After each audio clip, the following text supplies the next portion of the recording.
Let's start with... let's just get the wizard over with. This is not going to go well for him. 2 skulls. Well, he got 1 shield, so that's good, but he still takes 1 point of damage. That brings him down to a meager 3. We'll have the dwarf defend next, I guess, and the dwarf has 4 defense dice. 2 skulls coming at him. And he gets 2 white shields. Okay, so then we got 2 coming at, finally, the elf, who gets 3 defense dice. And he blocks 1, but takes the other, bringing him down to 4. Okay, yikes. That was nasty. Sorry, the brightness balance is not super great here.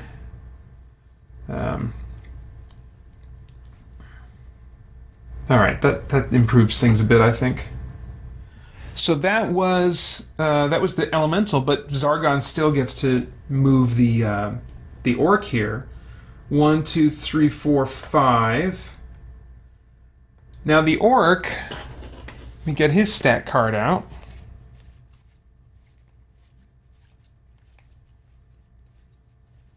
He has a special ability that is among those that I feel drawn toward trying to use more than some other special abilities of monsters.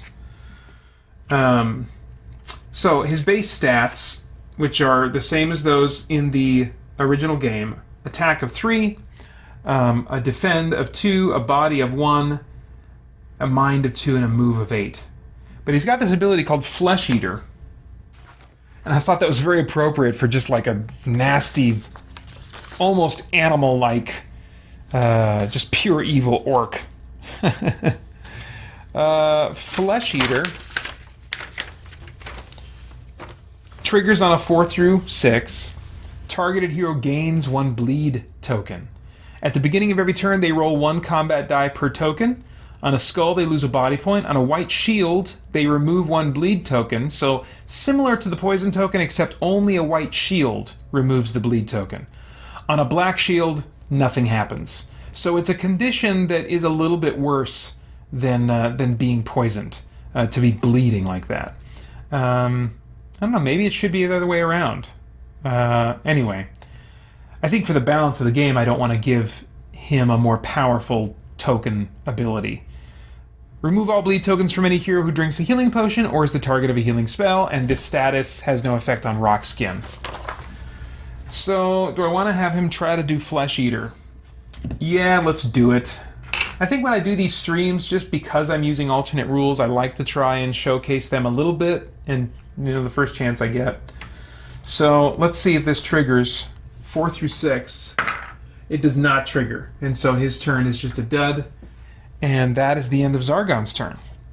So now we go back to the heroes. Okay, Barbarian. He can't attack diagonally yet, but just 1 step over, well, past the wizard anyway, and he can bring his battle axe to bear, a total of 5 attack dice against the elemental. We've got to get this elemental out of here. After that turn, my gosh, I forgot how dangerous these things can be. Oh, crap! A measly 1 skull. Now, he only has 1 body point, right? Yeah. But he's got 4 defense dice. I don't think he's gonna be taken out here. Yeah, he got a black shield, so he's still in the game, and that's the end of the Barbarian's turn. Elf. Elf has a broadsword, a little better than what he had last time. Let's deal with that poison token first, though, and see what's up. He rolled a white shield. Great, so he gets rid of the poison token. Wonderful. And now he can attack as normal. He has 3 attack dice. Let's see how this goes. He's got a ring of Fire of Wrath. I've got a a random treasure table that triggers every now and then under certain circumstances while searching for treasure. And the most rare and valuable thing that you can find is a magic ring, which will be able to, once per quest, cast one spell. Fire of Wrath, this might be a real good time for Fire of Wrath. Thematically, I feel like, maybe I should make this creature immune to fire spells. Or any kind of elemental spells, but that seems a little bit out of... It seems thematically right, but doesn't seem like it'd be a good balance. Excuse me. You know, let's just try a conventional attack. If I really need to at the end of the turn, I can take him out with my wizard. Excuse me. Okay, here we go. Okay, one skull. One skull. Just don't roll a black shield. Yeah! Alright, so that does take out this giant, imposing elemental. Let's roll for loot. Be nice to get a healing potion. Oh my gosh, we got one! The elf has a healing potion. Where once he had none, now he has one. Beautiful. So that's the end of the elf's turn. Dwarf. Well, he's face to face with this orc here.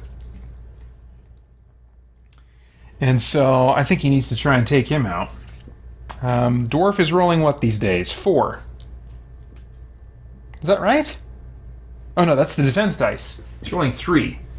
Come on, Pater.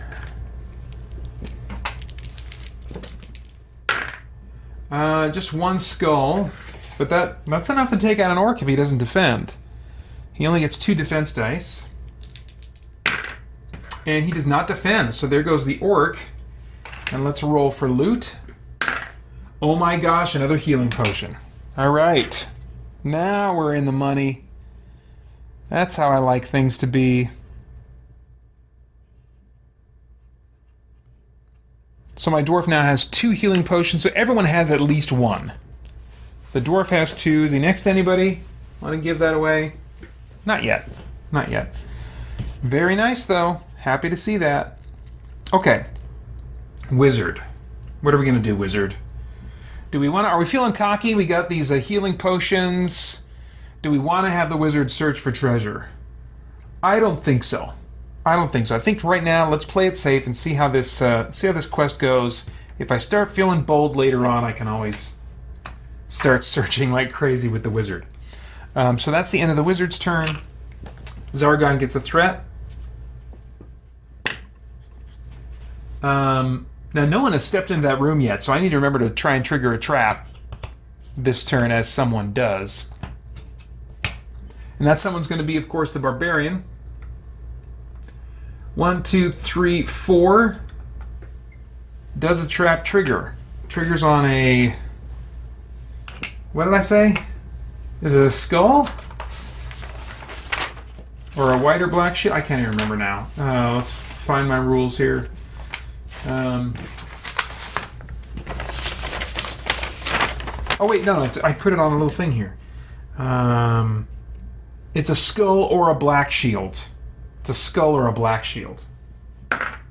Alright, I got a white shield, so there are no trap triggers. I don't have to spend threat either. So he just continues his move. I think he was like right here. 1, 2, 3, 4, 5. We'll stop here, and he will search for treasure. Yeah. So there's a note for this room. It says the first hero to search for treasure will find a half-filled flask sitting on the alchemist's bench. It is a potion of healing that will restore up to 2 lost body points when consumed. Now and then you can find potions that are a little bit different from the regular healing potion. They'll be like, this one restores 4 lost body points. This one restores 2 lost body points. I'm like, these character sheets are so small, I don't have room to be putting, like, extra notes about, this is a different healing potion. This one is, I mean, you could figure out ways to abbreviate it. But when I find stuff like this, I'm like, let's just say it's a regular healing potion. That way I can have D6 : followed by a number, and that's however many healing potions I have. So I'm just going to say he gets a regular healing potion. The trade-off, is this is a guaranteed 2 lost body points when it's consumed, whereas you have to roll the dice with the healing potions, but that's fine. In addition, I've also house ruled, as I mentioned last time, I did a solo tabletop dungeon fest, that I roll 2 6-sided dice and choose the better of the 2 results when rolling for healing potions, because I've just never liked that you could get as little as 1 on a healing potion and not know how well you're going to do. That's just not typically how healing potions work in games. Actually, hang on, Pater. That might be how they work in classic D&D. Like there's a roll involved instead of a static number. Either way, I don't like it, so I'm not doing it. I think even though I've certainly played my share, hours and hours of tabletop role-playing games, many, many hours, hundreds of hours of tabletop role-playing games in my life. I think I may be in a little bit more influenced by video games, where you get a little bit more of a static kind of health return on a potion drink. That's the barbarian. We done? Yeah. Elf. Okay, elf. Let's search for treasure in this room here. 1, 2, 3, 4, 5. Wait a minute. Actually, I think what I've ruled is that if there's special treasure in a room, there's no more treasure to be found there. Have I done that consistently? I don't know. I think since there's risk involved, you should just have the freedom to search. So he's going to search. Here we go.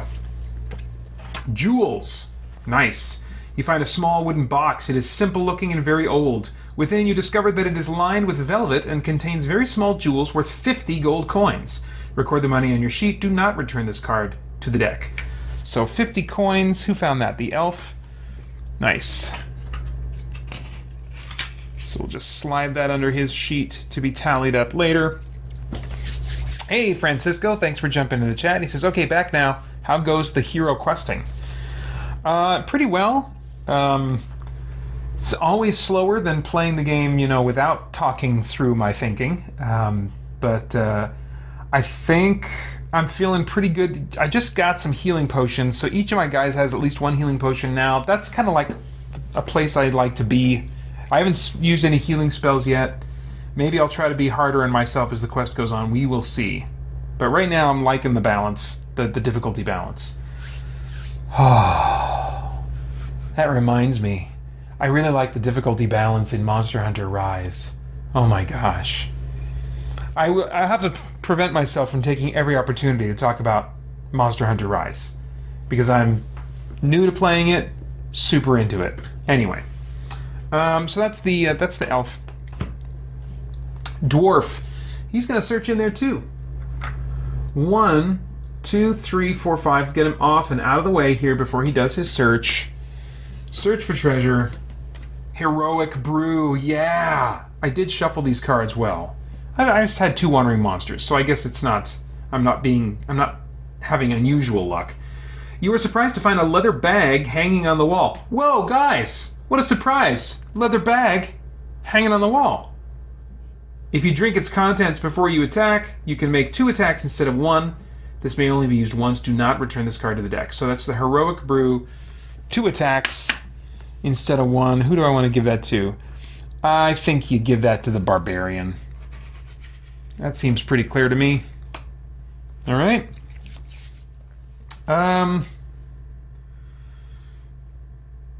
That's the Barbarian's turn.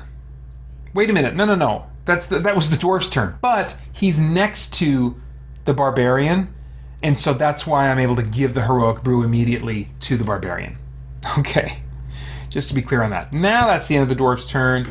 Wizard, let's just get you in the room at least. We don't want you falling too far behind. We'll put you right here. Okay, and that's the end of the Wizard's turn. Zargon gets 1 threat.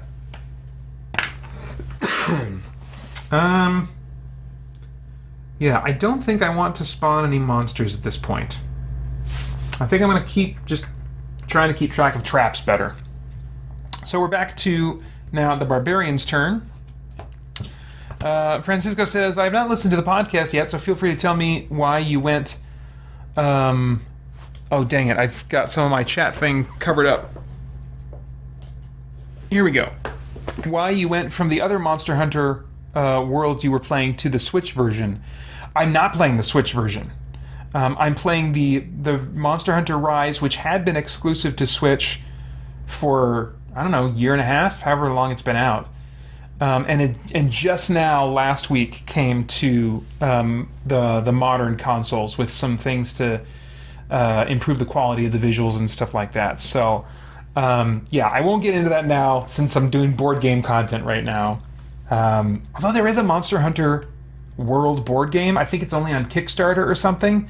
But part of me, I think I looked into it. I watched some Kickstarter videos of it. I really wanted to like it, but it just sounded like the way it played. I'm like, I don't think this is going to give me what I would consider the board game equivalent of the Monster Hunter video game experience. But maybe I should give it another look. Really enjoying Rise, and was really surprised to find myself a huge fan of Monster Hunter World as I entered the series with that entry. Anyway, okay, so did I lost track of things. I think I gave myself a threat. I'm going to give Zargon an extra threat as punishment for losing track of things. Sure, why not? Let's keep things interesting here. So let's go back to the Barbarian's turn now. He is going to... so again, I'm not searching for secret doors, because secret doors I just put out, they become locked doors. I don't search for traps, because traps get sprung on me through various ways. They get kind of spawned, and then I have the opportunity to avoid them by factoring in mind points. That's why mind points become more relevant in my rules. So again, I'm only ever searching for treasure when I play solo. But he's already searched for treasure in this room, so he's going to go 1 and then open this door.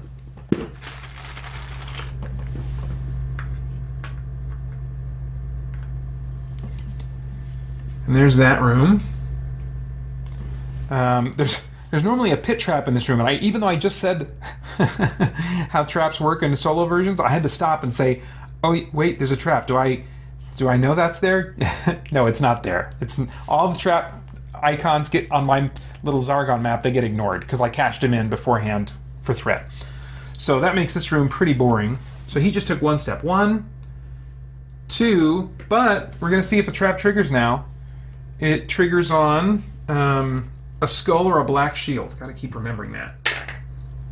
Okay, so we did get a skull. Now we roll a second combat die to see if it hits. It did hit. Hang on, what are my rules for... Hang on, I need to remind myself how this works.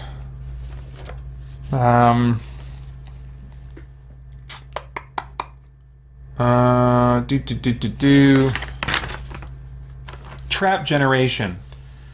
Let's see, because I'm not sure if I should be following. Maybe I'm following the rules for how heroes can dodge spear traps when I should be doing whatever I put here.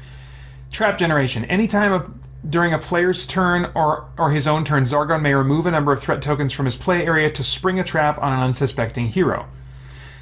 This is more for multiplayer, because like I said, I'm segmenting my mind, and I'm not being Zargon at all during the hero's turn. The targeted hero must roll 1d6. If he rolls a number less than his current mind points, he successfully avoids the trap. That's what I should have been doing this whole time, not using the spear dodging rules for the base game. So I'm going to actually, just for the sake of, even though the trap just sprung on me, and arguably I'm doing this in my favor by rolling again, I just want to get into the mode of using this rule, because I like it better. I like the mind points actually being relevant in this base campaign, when they like almost never are, except for determining in rare cases if a hero is hit by a spell from an enemy, and so rarely do enemies have spells. Anyway, so the targeted hero must roll 1d6. If he rolls a number less than his current mind points, he successfully avoids the trap. Otherwise, the trap springs as normal. Oh, maybe that's how I should be thinking of it. This trap springs as normal? Yeah, so maybe, I don't know.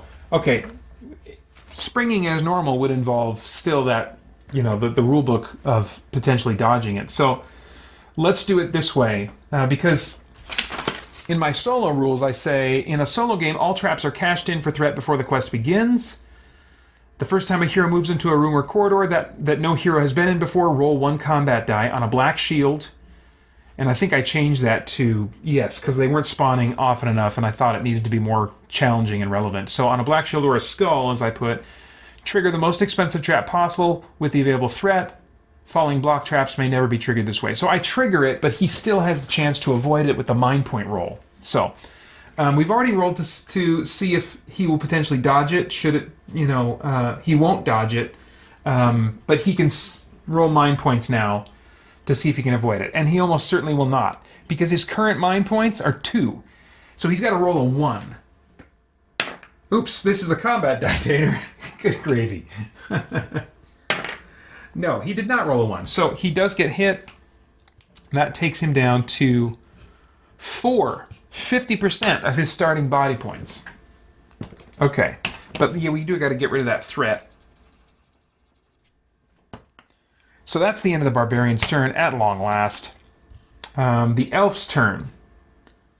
He's going to go 1, 2, 3, 4, 5, and he's going to search for treasure in this room. Jewels! You find a small wooden box. It is simple looking and very old. I think I've already gotten... Yeah, I don't need to read this again. So 50 gold coins, baby. Very exciting. Oh my gosh. Yeah, the elf already has a box of these jewels. He's Mr. Jewel Finder this time around. Very nice. Very nice. Okay, how do I... Come on.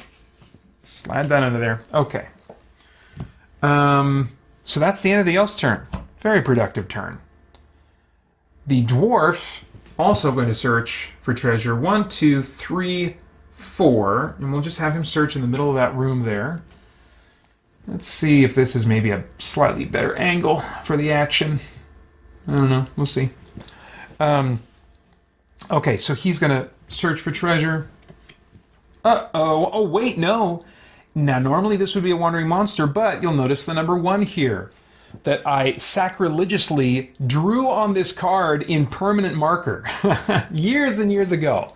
This would have been back when I was in college, or maybe a little after college. So like, this would have been my early 20s that I made that choice. Do I regret it now? Not really. If I were to do it today, I would instead sleeve the cards and put a permanent mark on the sleeve that it's sitting in. But in any case, I don't mind.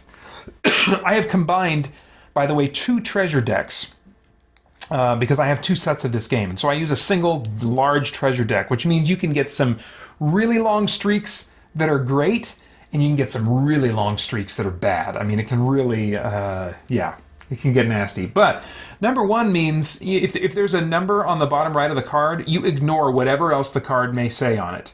And I instead roll... I mean, back in the day when I put this mark on here, I think I would have custom things for each quest, like see what treasure number 1 is. But since I've started messing around with solo rules in the last few years, I've repurposed what these numbers are about to take me to my own created random treasure table. And so I need to roll a d8 and find out what happens. I got a 3. Higher is better on this table, so this isn't going to be great. You've unearthed an ancient curse. Crap! Zargon gains 4 threat, and your turn is over. Shuffle all discarded cards back into the treasure deck. There's hardly any discarded cards. I'm not going to bother with that. Oh, wait a minute. Maybe I should. Maybe I should, because a lot of these discarded cards are like good. It's good stuff. All right, I should take the time to do that. Dang it. Ugh. Okay, so that is 4 threat. 1, 2, 3, 4. And now, I appreciate your patience. I got to do a bit of quick bookkeeping here. I was just planning, usually, there's not a card that requires like reshuffling of the deck in the middle of the game, so you can just put good cards that you required onto your character sheet and do the bookkeeping at the end when the game's over before you're putting things away. But I got to do this now, since these cards need to be shuffled back in. So, 1 heroic brew I need to mark down for the barbarian, and another potion of healing. So now those can be put in the discard. The elf has all his crazy jewels here that total to 125. Okay. Anyone else? Just the dwarf. He's got a few gems here. Very nice. Okay. So yeah, now I gotta shuffle all these back in. I don't consider myself a very good shuffler. And so I'm going to use the technique that I learned way back in the day, also in my early to, I'll say mid-20s. This is shortly after I got married, that I was playing Magic the Gathering for a bit, and even doing it like down at my local comic shop, where a player who was much cooler and into Magic than I was, I saw him do this with his deck, and I kind of raised an eyebrow. I was like, this looks a little suspicious. What? I didn't say that, but I was like, oh, so what you doing there? And he just said that it helps to further randomize the deck. And he didn't just do this. He just did this once, and then he did a normal riffle shuffle. But I'm terrible at riffle shuffling, and so sometimes I will just rely on this. And I'm really, maybe some kind of like Rain Man genius could figure out how to do this to their advantage, but I cannot. So, but this time I will shuffle just once.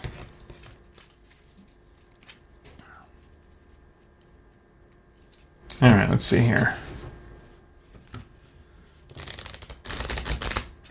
Nice. Okay. When the cards are more bendy and flexible, I can do a little better at a riffle shuffle. But I have a hard time when they are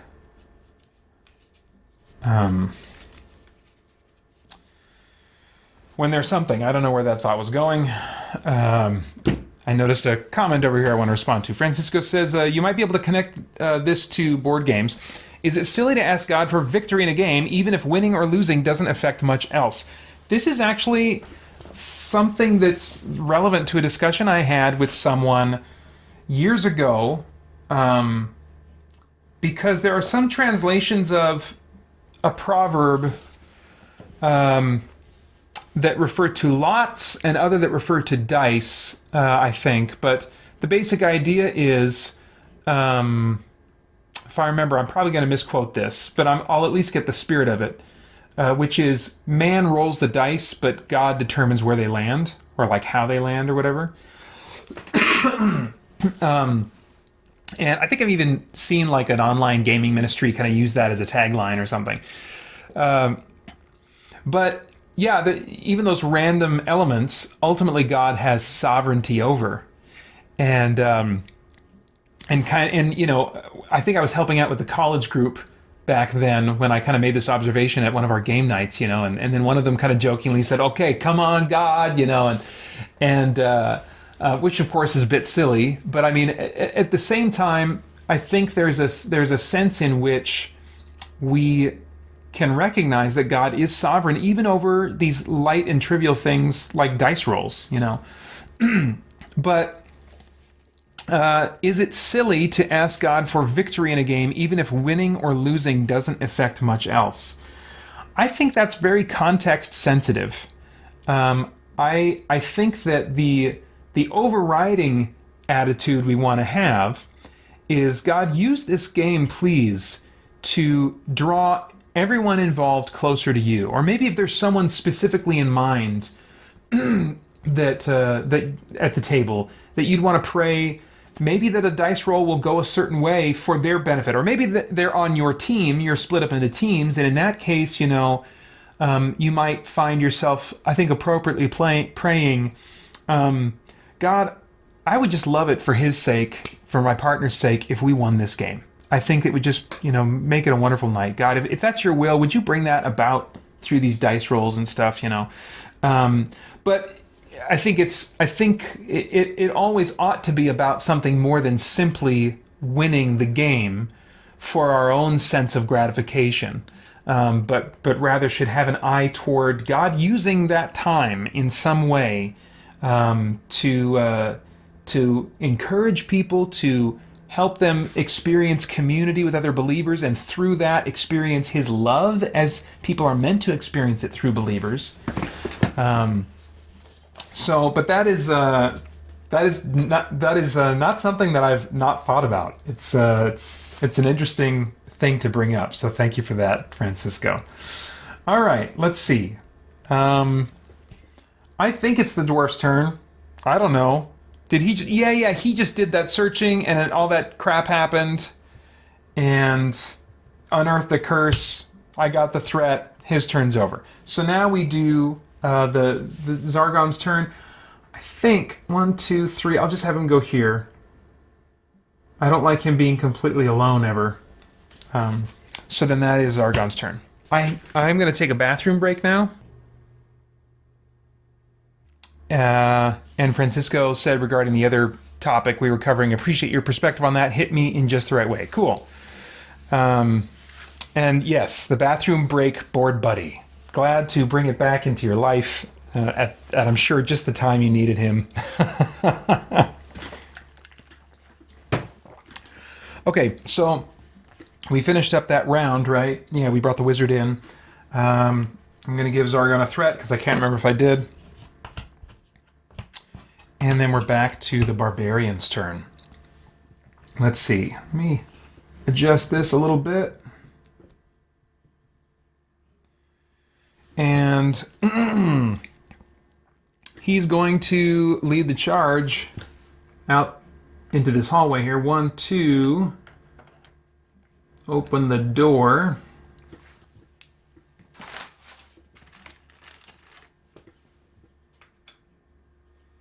And then go 3. Let's roll. See what happens. Skull or black shield. And I got a white shield, and so no trap triggers. Let's see, he went 1, 2, 3. There's a little bit I can set up here.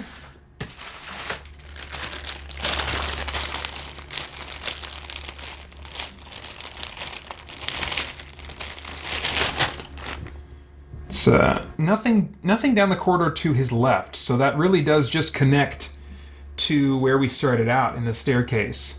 But over here, there's a stone there that just makes this hallway continue down to the end here.